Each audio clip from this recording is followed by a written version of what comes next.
Hi, I'm Madison. If you subscribe to the Private Diary channel, you'll get to go on the trip of your dreams very soon. My parents died when I was a baby. My grandfather took me in. I really loved him. He was a state senator and was often away on business. Whenever he left, I felt lonely in our huge mansion. One day, I sneaked away from our annoying maids and went in search of adventures. That's how I met a girl my age. Sandy was kind and funny. We became inseparable, like SpongeBob and Patrick. Despite not being related, we often called each other sisters. One day, Sandy said that her parents wanted my grandfather and me to come over for dinner. Mom and Dad want to meet my best friend. We'll be there. Sandy's family lived in the bad part of town. Grandpa had to bring his bodyguard Steve along when we headed there. As soon as we knocked on the door, paparazzi immediately appeared out of nowhere and surrounded us. Senator Mackenzie, what is the purpose of your visit to this poor neighborhood? The senator isn't giving any interviews today. Come on in. Thank you. The paparazzi are always following me around. Of course they are. You're a senator. Sorry, I know it's not much. We don't have money for expensive food. It's delicious. I didn't know that my friend's family was so poor. Sandy's mom, Mrs. Stewart, was a nurse, and Mr. Stewart was a builder. Who is this? It's Zach, my older brother. Where is he now? Zach has a serious and rare disease. He'll be staying in the hospital over the next few years. I felt very sorry for Sandy's family. They were good people, but they never seemed to catch a break. Can we give them some money? We have so much of it. Grandpa seemed a bit hesitant, but he couldn't say no to his beloved granddaughter. Oh, you're so kind. Now, if you'll excuse us, it's time for us to go. Little Rabbit, I think those people only invited us to dinner to beg me for money. Sandy might be your friend for the wrong reasons. Be careful with her. Sandy's great! Don't say that! Strangely, Grandpa wasn't the only one who didn't like Sandy. I'd been doing ballet ever since I was a kid, and my friend often came to my rehearsals. I don't know what you see in that stupid burger eater. Madison, she's jealous of you and is only friend with you because your grandpa's rich. Shut up! I'd never let those ridiculous rumors poison our friendship. Ballet was an important part of my life, but Grandpa never once came to watch me perform. You promised you would make it this time. Sorry, Little Rabbit. I had to stay for an urgent meeting. I knew Grandpa's job was important, but I was still gutted. Several years went by, and my life turned into a roller coaster. I went to a private school. That year, a new student called Logan transferred to our class. That guy immediately started to act as my watchdog. For example, he would go berserk if anyone came close to me. Could you explain the last topic we studied in history to me? Get yourself a tutor and stop distracting Madison. At lunch, Logan wouldn't let me touch the food until he tasted it first. For God's sake, what are you doing? Making sure your lunch isn't poisoned. I mostly ignored Logan, but then he tried to keep Sandy away from me after classes. Hi, how was your day? I don't even want to talk about it. This isn't a school, but a loony bin. Who the heck are you? Stay away from Madison. She's my best friend. Not that it's any of your business, but we're going shopping. Get lost, Logan. I'm a good judge of character. This girl is bad news. She'll bring you a lot of pain. Leave me alone! What's the matter? If that idiot Logan upset you all, it's not about him, Madison. Zach is coming back home soon. He's been discharged from the hospital? So he's doing better now? That's great news! I guess. Grandpa, I'm home! Little Rabbit, we need to have a serious talk. Why don't you let Logan protect you? How do you know about Logan? I was the one who sent him to your school. He's Steve's son. I wanted you and Logan to become friends. He's going to be your bodyguard in the future. What? Logan is a jerk. Why is it necessary? Madison, the truth is... Never mind, forget it. A few months ago, I secured the lead role in the ballet Swan Lake. The day of the premiere finally arrived. My heart was pounding. It felt like I had been waiting for that moment my whole life. I no longer hoped to see my grandfather in the audience, but just in case, I called him and asked him if he would come. Wait, is the premiere today? Yeah, but of course you're too busy to remember that. Oh, Little Rabbit, I'm so sorry. I'll be there in no time. Don't bother, you won't make it. We begin in a few minutes. I promise I'll be there. However, his seat stayed empty. I made myself focus on the performance and transformed into a beautiful swan. The audience burst into applause. Eventually, I went backstage. Sandy and the other ballerinas looked so gloomy when they saw me that I immediately realized something terrible had happened. Madison, I'm so sorry. Your grandfather died on the way here. No, I don't believe it. This can't be happening. Instead of arguing, she handed me her phone. It was already all over the news. The state senator was in such a hurry he exceeded the speed limit and got into an accident. No! Grandpa died because he was in a hurry to see me. Madison, it's not your fault. right? I'm here. We'll get through this together. Some time passed after the funeral, and it was time for the reading of Grandpa's will. His lawyer invited everyone concerned to his office. No offense, but you look like you haven't eaten in weeks. He's right, Madison. When was the last time you ate? I can't. I feel too guilty. The lawyer then announced that my grandfather had left his entire fortune to me, but I would only be able to manage it after coming of age. You can choose your guardians until that time. Whoever you choose will be getting generous monthly payments from Mr. Mackenzie's foundation. Then the lawyer turned on a video message Grandpa had recorded in advance. Hello, little rabbit. If you're watching this, it means something has happened to me. Not so long ago, I found out I'm incurably ill. I immediately wrote a will and hired Logan. I wanted you two to become friends so that you'd choose his parents as your guardians, but it's up to you. Stay strong, Madison. I love you. I love you too. You shouldn't blame yourself, Madison. Your grandpa was ill, so his days were numbered either way. That makes it even worse. He was ill and I didn't even notice.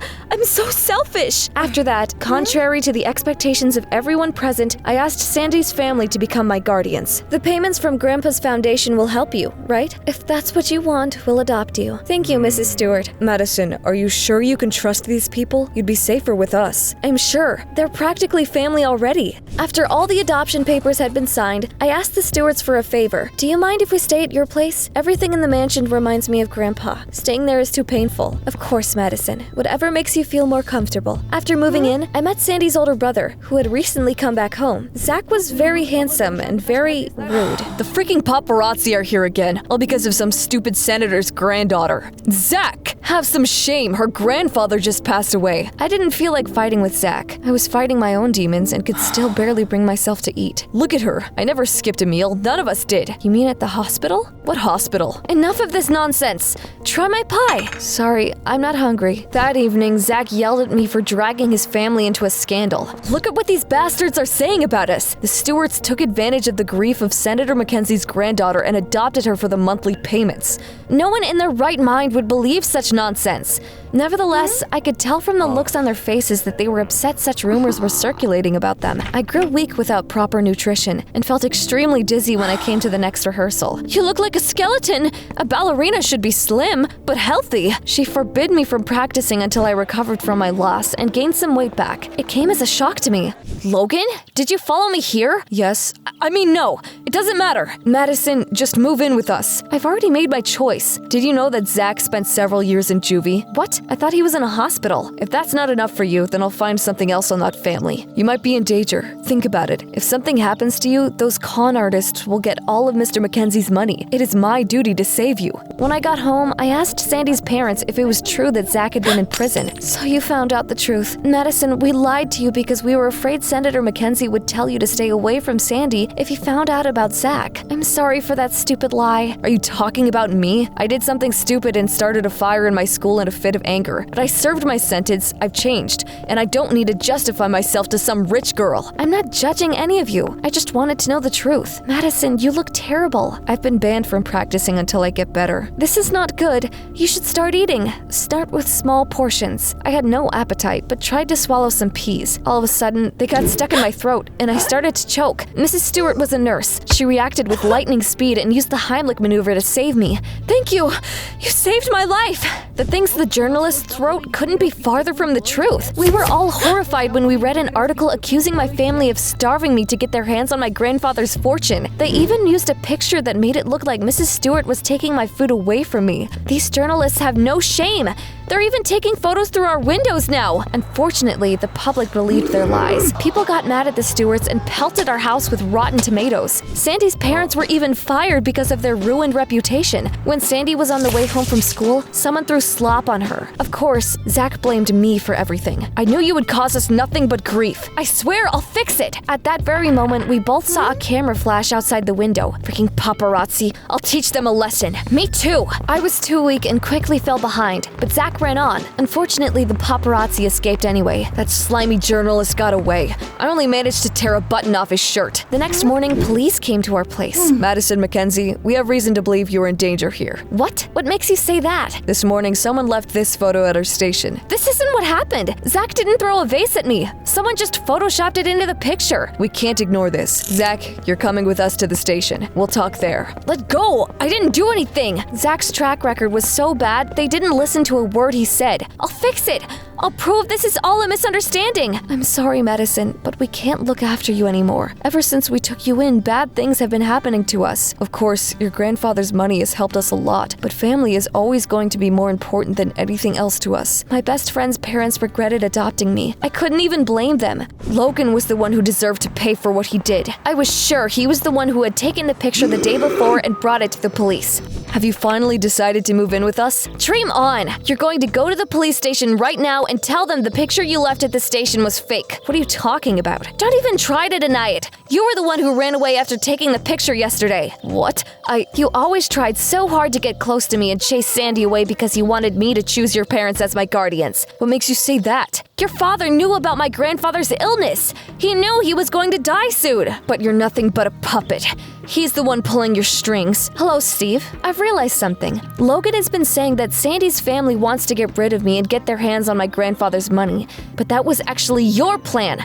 I messed it up when I chose my friend's parents as my guardians, and you decided to ruin their reputation. You're smarter than I thought, but you won't get to tell anyone about this. My heart sank and I immediately tried to run away. Logan and his father chased after me. I felt weak and my head was spinning. I collapsed and was sure that I was finished. But before I passed out, I saw Zach's face in front of me. I came to in a hospital. Sandy's family was sitting at my bedside. Zach? I thought you'd still be at the station. The cops took a closer look at the picture and realized it was fake. They let me go right away. I was on my way home when I saw you being chased by those scumbags, so I scared them away and took you to the hospital. Thank you, Zach. You're amazing. Yeah. I know I've caused a lot of problems. I'll understand if you want nothing to do with me. Remember when we were kids? Many people thought that I was jealous of you and was only your friend for the money, but you didn't believe them and never turned your back on me. We won't leave you when things are rough either. After all, we're all your family. Crying with happiness and hugging?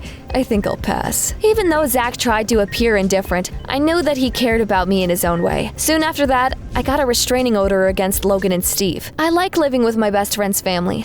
I also overcame my health problems and returned to ballet. Now I'm dancing a lot, and I hope Grandpa will get to watch my performance from heaven.